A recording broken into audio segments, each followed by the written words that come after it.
What's up, everyone? My name is Brooklyn, and I am so glad that you are joining me here today. Today, we are going to be talking about how you can always trust that God is with you. Have you ever had a first day of school? Or started a new grade, or gone to a new classroom with a new teacher that you didn't know? Pretty sure all of us have at some point. It can feel pretty scary, right?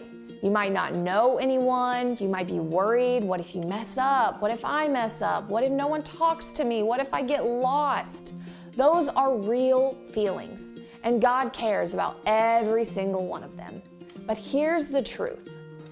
Even when you walk into something new or uncertain, even when you feel nervous or shy, God is with you. He goes with you into that classroom. He's with you at your desk. He hears your silent prayers, and He's already got a plan. Life will not always feel easy, but we're never facing it alone. God doesn't leave us at the door. He's right there with us at school, on the field, at home, with our friends, in the hard times and the happy ones. Next time you feel nervous or alone, stop and say, God, I know you are with me. And He is always right there. We're going to learn more about that today, but now it's time for praise and worship. On the count of 3, I need you to say, let's go, as loud as you can. Are you ready? Here we go. 1, 2, 3, let's go!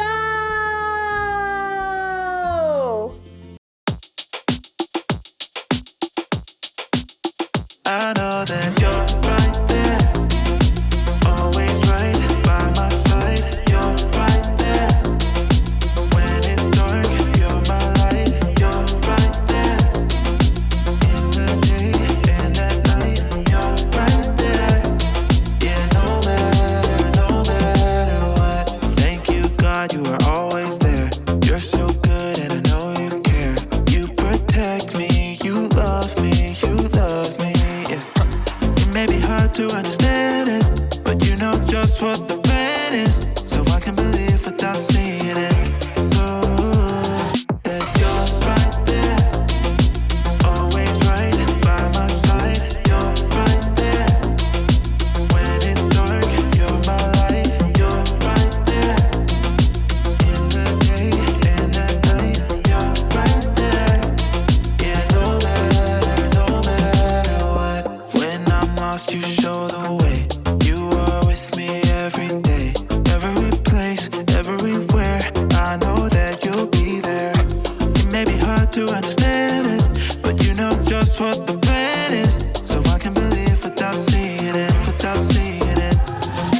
You're right there, always right by my side. You're right there when it's dark. You're my light. You're right there in the day and at night. You're right there. Yeah, no matter what, no matter what, no matter what. Yeah, no matter what. I know you're moving. I'm gonna follow. I know you're moving, so I'm gonna follow. Yeah, I know you're moving, so I'm gonna follow. I know you're moving, so I'm gonna follow. You're right there, always right by my side. You're right there when it's dark. You're my light. You're right there in the day and at night. You're right there. Yeah, no matter what. Oh, come on. Welcome to Story Lab. This week, we're taking a look at the story of a guy on the run and the world's most uncomfortable pillow. It was probably harder than this tennis ball. Ow!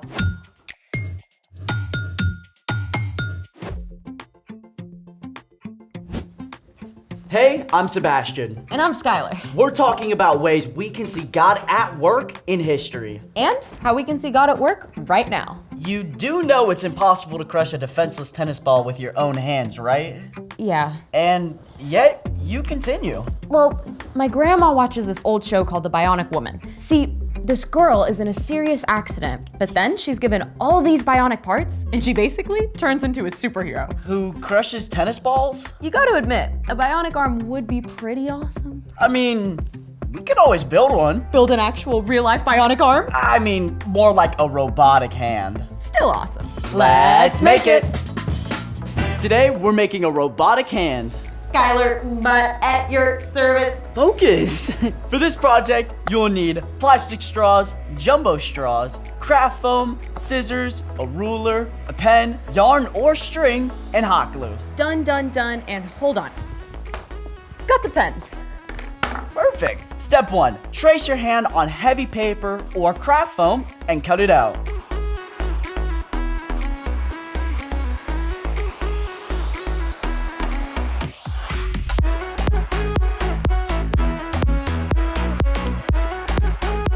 Not very robotic yet. Step 2, cut the regular straws into shorter pieces. It's based off of your hand size. So I have small, a little bit bigger, and then larger on the palm of your hand.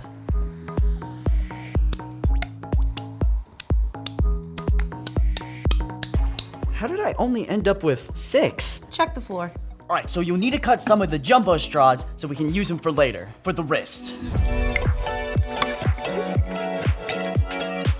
Step 3, you need to glue down the straw pieces onto your hand. Your foam hand. Right. Start at the fingertips, and then the longer pieces between your finger all the way down to your wrist should be the largest pieces.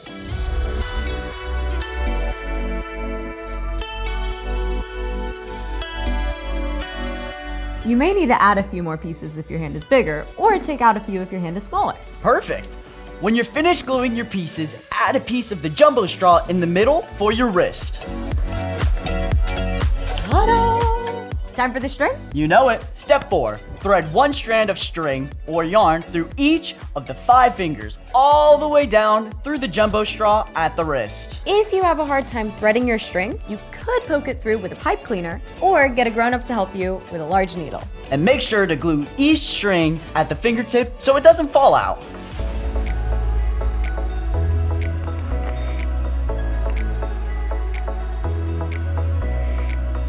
Okay, ready? Ready. So you can pull in the strings at the bottom of the hand and operate your hand. This is kind of creepy. What's that? Get it away. I thought you wanted to be bionic. Oh, hey, let's see if, okay, Okay. robotic? Yes. Bionic? Nope. Are you calling our robotic hands posers? Or maybe imposters. Speaking of which, there's one in today's story. It's time for... The story before the story. Today, we're in Genesis, the very first book in the Bible. In the beginning, God created the whole world and everything in it, including people. We were made in the image of God, to be friends with God. But the first people chose to go their own way. When they turned from God, the world was broken. And so was our friendship with God. Sin and darkness crept in. Still, from the beginning, God had a plan to restore it all. God chose one man, Abraham, and promised to bless the whole world through his family. Which is where our story starts. Take it away. Hey everyone, I'm Padma. After many long years, Abraham and Sarah had a son, Isaac, just as God had promised. When Isaac grew up, he married a woman named Rebecca. And Isaac and Rebecca didn't have just one baby. Twins, Isaac. The older son, Esau, was wild and hairy. The younger son, Jacob, was not. Esau grew up to be a great hunter, while Jacob preferred to stay at home. Esau tended to be impatient. Quick, I'm starving. Give me some of that stew. While Jacob could be, let's just say, sneaky. Sure thing, bro. But first, you have to give me your rights as the oldest son. Esau was so impatient that he gave Jacob the position and money that came with being the oldest son, all for a bowl of soup. And Jacob didn't stop there. When Isaac grew old and weak, he called for Esau to give him a special blessing as the oldest son. But while Esau went hunting to prepare a meal for his father, Rebekah quickly called for Jacob. Bring me 2 young goats, and I'll prepare them for your father. Then he'll bless you instead. Apparently, being a trickster ran in the family. Jacob even covered his arms with goat hair so that Isaac, who couldn't see very well, would think he was Esau. The whole charade worked, and Isaac gave Jacob the special blessing. May God give you the richness of the earth. May nations serve you. As you can imagine, when Esau discovered what had happened, he was angry. Really angry. So angry that he actually made plans to kill Jacob. Yikes. Run away at once to my brother Laban in Haran. Stay with him until your brother calms down. So Jacob left home, alone, on the run. He was at the very beginning of a nearly 500-mile journey that would take weeks of walking. Afraid for his life, Jacob covered a lot of distance that day, and as the sun set, he was far from everything he'd ever known, in the midst of the wilderness. Jacob didn't have a tent or a cot or even a sleeping bag. He simply took a stone and placed it beneath his head as a pillow. Now, I'm not sure I'd sleep very well under those conditions, but Jacob was so exhausted, he did fall asleep, and soon he began to dream. Jacob saw a broad stairway rising up from the earth, stretching all the way up into heaven. Brilliant angels traveled up and down the steps. And what's more, the Lord stood right beside the staircase. I am the God of your grandfather Abraham and the God of Isaac. I will give you and your children the land you are lying on. They will be like the dust of the earth that can't be counted. All nations on earth would be blessed because of you and your children. Hear that? It's the exact same promise that God gave to Jacob's grandfather, Abraham. But God had even more for Jacob. I am with you. I will watch over you, and I will bring you back to this land. I will not leave you until I have done what I have promised.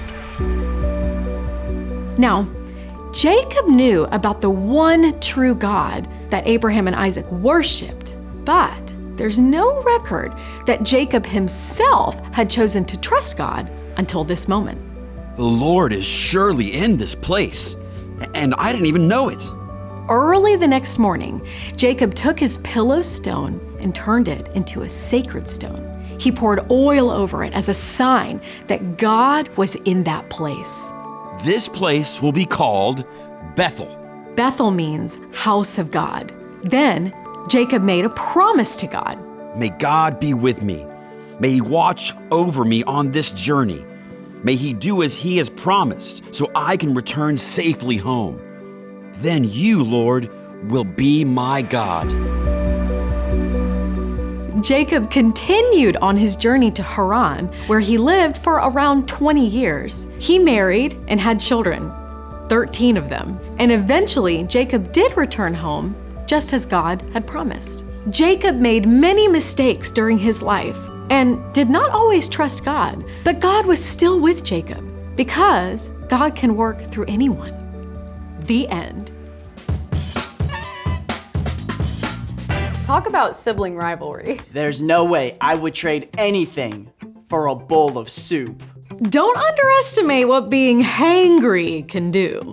Fair. So, what's our part in the story? Well, Jacob chose to trust when he actually got to see God in a dream. But we don't have to see God with our eyes to have faith that God is with us. Faith is trusting in what you can't see because of what you can see. In his dream, Jacob was reminded of how God had worked in the lives of Abraham and Isaac. Today, we have the amazing privilege of seeing how God has been at work throughout history, recorded right here in the Bible.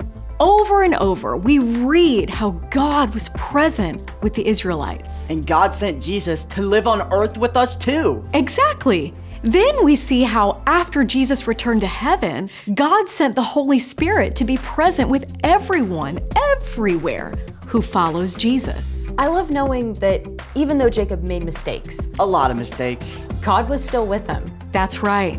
And you can trust that God is always with you too. Right this very second. I think you've got it. See you next time. So here's the thing. You can trust that God is with you. When you feel scared or alone, When you mess up, when you're trying something new, when you're having a great day, or an awful day. when you're being chased by a robotic arm. Get off! Don't mess with Bionic Woman. Thanks for joining us in the Story Lab. See you next time. Hey, back off. Hey, One Kids, it's time for our big three. Number one is our bottom line. Are you ready to hear it? You can trust that God is with you. Can you say that with me? You can trust that God is with you. Number two is our memory verse. Let's check that out together. Faith is being sure of what we hope for. It is being sure of what we do not see. Hebrews 11:1. Let's read that one more time. Faith is being sure of what we hope for. It is being sure of what we do not see. Hebrews 11:1. Great job, everybody. Number three is our key question. Let's check that out together as well. What helps you remember that God is with you? Take time to talk about this with whoever you watch One Kids with. It can be your family, your friends, your neighbors, or even your classmates. All right, One Kids, I hope you had so much fun today hanging out with me and learning that we can trust that God is always with us. I cannot wait to see you next week. And remember, one kid can change the world, and that one kid is you. Peace.